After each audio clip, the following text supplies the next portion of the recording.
suicides words, you down, charge everything down, 20% and morale is through the roof. Yes. Just like Pete saw, we've got record people signing up to want to be part of our military. You have breathed life back into the profession of law enforcement. Your respect for law enforcement is so incredible. It's making a difference. And then us giving them the tools. On a lighter note for everybody here, one of the rules that under President Trump we were able to change for the U.S. Park Police was they could do a pursuit.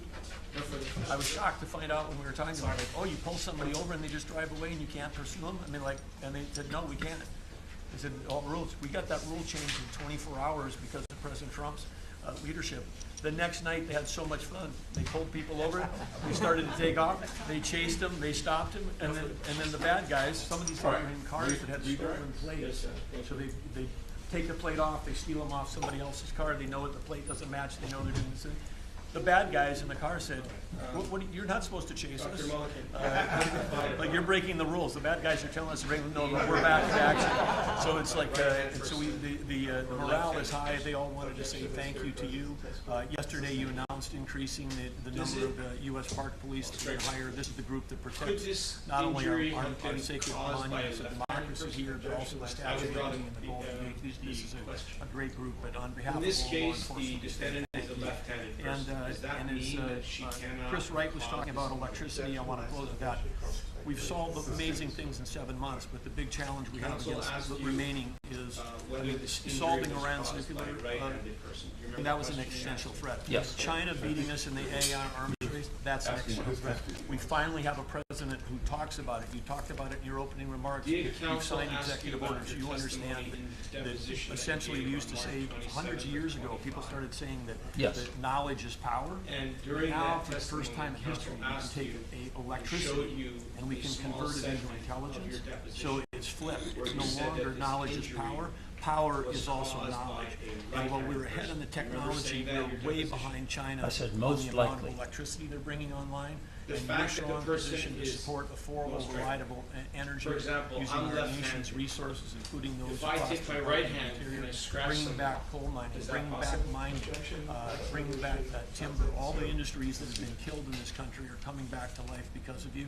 And with your leadership, we have a chance. When you said right-handed person, did you mean that the injury, in your opinion, as an expert, was caused by the right hand? We're leading that race right now by a lot, and we're going to keep the electricity coming. You know, in China, they do it very it's on quickly. the left side They of the have one face. person that says do it, and that's it. The most likely explanation is that it was done by the right hand do it, and of the perpetrator. we've given that order, and the job they've done has been amazing. Just based on the positioning of one person, assuming one person was in front of the other.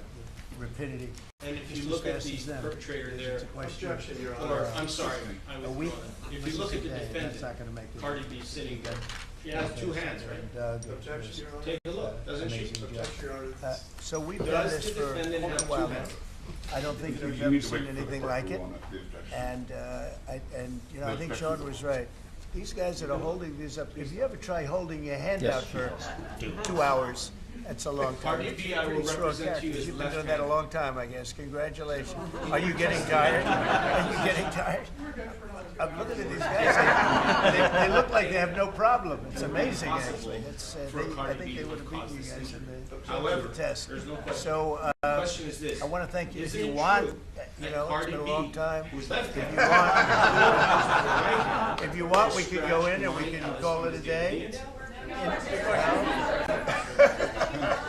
And feel free then to ask some of the questions here. Look, I believe in very open, you know, we want to be open, above board, we want to be honest with the media. The media was totally honest with us, but I think they're getting better, to be honest with you.